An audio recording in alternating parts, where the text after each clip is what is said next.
Et donc, la stratégie, cette fameuse stratégie dont on va parler, donc ce texte s'appelle « Stratégie culturelle islamique ». Oui, stratégie islamique... stratégie islamique à l'extérieur du monde musulman, je crois. Pour l'extérieur du monde musulman. C'est-à-dire que c'est une stratégie culturelle islamique destinée aux musulmans qui vivent hors du monde islamique. Donc c'est-à-dire ici, en gros, par exemple. Chez nous. Bah oui, en l'occurrence, c'est chez nous. Hein. C'est chez nous. Et donc, et ça, en vérité, c'est issu du fait que maintenant, il y a une nouvelle donne, c'est-à-dire qu'il y a des populations islamiques qui sont chez nous en grande quantité, qui sont en plus installées, qui ont fait souche, alors que les premières vagues migratoires, on pouvait se dire c'était des travailleurs immigrés qui, le jour où ils ne travailleraient plus, rentreraient chez eux. Mais bon, ça a été changé par l'ami Chirac et Giscard d'Estaing en 73, regroupement familial, etc. Regroupement familial, donc, qui a été voté en 76, si je ne dis pas d'ânerie, et qui fait suite aux déclarations de 75, disant que les gens peuvent s'installer, on a les mêmes droits, etc. Donc, on a des oukases qui ont été demandés, exigés, avec la main sur le robinet de pétrole par les pays producteurs de pétrole, et une année après, donc 75, on signe la déclaration, 76, le droit du sol. Et le droit du sol, finalement, entérine un processus de colonisation. Parce que à partir du moment où le travailleur devient quelqu'un qui fait venir sa famille, s'installe, prend souche, tout en gardant sa spécificité culturelle, ses attaches civilisationnelles différentes, et en refusant le processus de l'intégration, de l'assimilation, là on n'est plus dans un phénomène d'immigration au sens premier du terme, mais dans un phénomène de colonisation. C'est-à-dire qu'on a un groupe humain qui s'installe et qui dit « nous allons vivre chez vous comme chez nous ». Bah, on l'a fait, hein. Puis nous, les Européens l'ont fait, et tout le monde dit c'est pas bien. Bah, là, il se trouve qu'on est en train de le faire, et on n'aurait pas le droit de dire que c'est pas bien. Enfin, je veux dire, on est suffisamment des experts de la colonisation puisqu'on l'a fait. Maintenant, on sait que c'est pas un truc cool, la colonisation, donc bah, ça serait bien d'éviter de le faire chez nous. Voilà. Et donc là, ce qui se passe, c'est que cette stratégie culturelle donc, définit des objectifs très précis, qui est d'empêcher, d'immuniser les populations musulmanes à la culture occidentale. C'est-à-dire qu'ils disent, voilà, nous avons des gens qui sont nos gens, les musulmans sont nos gens, et ces gens-là, quand ils vivent en Occident, ils sont contaminés. Alors on a des termes très forts, on a vraiment invasion culturelle, ils emploient le terme d'invasion culturelle, c'est-à-dire qu'ils considèrent qu'un enfant musulman qui va dans une école normale, française, subit une invasion culturelle et qu'il risque d'être contaminé par les valeurs occidentales. Et donc que c'est dramatique, et que cette stratégie vise à immuniser ces enfants. Et c'est le terme qu'ils utilisent. Immuniser, bien sûr, hein, c'est le terme dans le document. Immuniser. Immuniser, c'est-à-dire que l'idée c'est empêcher toute infusion de culture occidentale dans les musulmans, et donc ce qu'ils veulent c'est absolument garder l'altérité civilisationnelle, et donc ils expliquent que les musulmans ont une identité civilisationnelle qui est distincte, qui n'est pas celle de l'Occident, et que donc il est hors de question que les enfants musulmans, parce qu'on parle beaucoup des enfants, ils sont très soucieux du formatage des enfants, ce qui est un souci des frères musulmans, hein, qui sont très impliqués dans l'éducation. Donc ils disent il faut absolument empêcher ces enfants de devenir des occidentaux.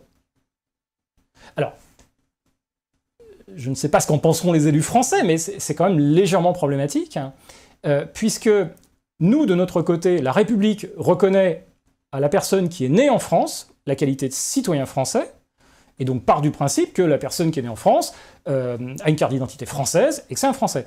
Et là, on a des gens qui nous disent non, c'est une personne civilisationnellement différente, et qui doit le rester, et qui ne doit surtout pas prendre vos valeurs, prendre votre mode de vie, prendre ce que vous êtes.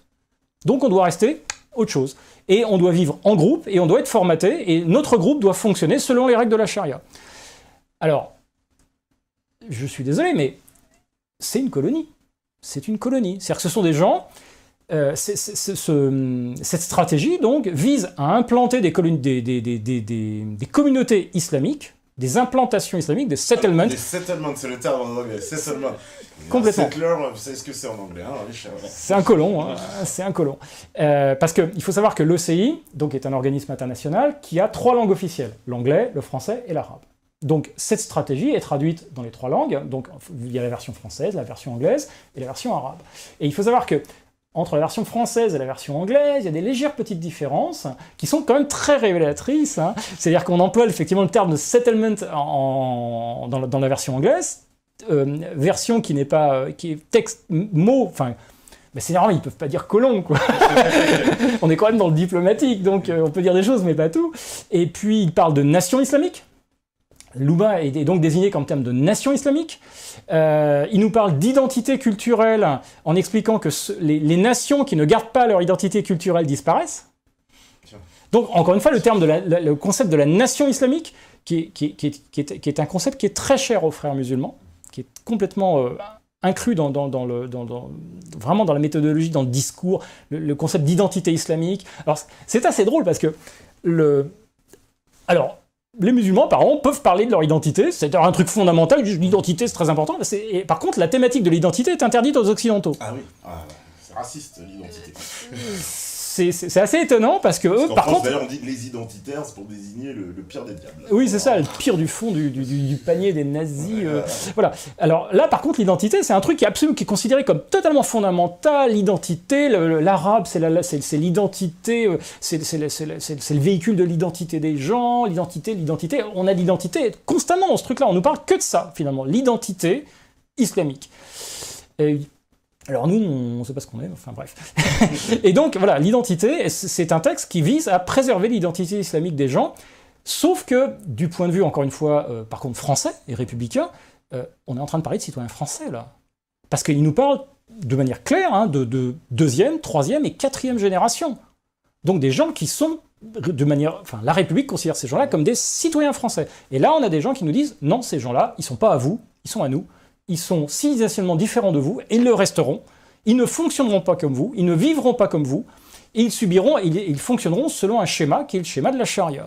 Et si je m'abuse aussi, il y a un aspect dans le document où ils disent que, en gros, c'est pour ça qu'ils veulent s'appuyer sur les jeunes, parce qu'ils disent, en gros, ceux qui sont arrivés dans les années 70, ils sont un peu... pas foutus, mais bon, c'est pas... Oui, non, mais simplement, pas tout à fait. Voilà. Simplement, ils expliquent que les troisième et quatrième générations sont plus vulnérables parce que ça fait longtemps qu'ils vivent ici. Voilà. Et donc, quelque part, d'un autre côté, c'est vrai, l'identité est beaucoup plus fraîche chez le gars qui est né dans un autre pays. Il se dit, oui, finalement, je viens d'ailleurs. Mais le type qui est là depuis 3 générations ou 4 générations, il dit, je suis d'ici. Et là, il peut, du coup, se dire, je suis français, etc. Et là, les gars leur disent, non, t'es pas français, t'es musulman. Tu vis en France. D'ailleurs, c'est très amusant parce qu'ils utilisent, ça constamment, tout le document, ils utilisent le terme de pays hôte. Pays hôte. Voilà, vous vivez dans un pays hôte, c'est-à-dire que vous êtes là chez des gens. Mais c'est pas vous. Virus, des fois, le pays hôte, ça ferme. Bah oui, ça fait porteur, quoi. Ouais. Et voilà, vous êtes chez des gens, mais ces gens, c'est pas vous, et vous serez jamais comme eux. Et nous ne voulons pas. Et surtout, l'idée, c'est que c'est la défense absolue de l'altérité et du droit, mais qui est donné par Dieu dans la doctrine musulmane, à vivre selon les règles de la charia.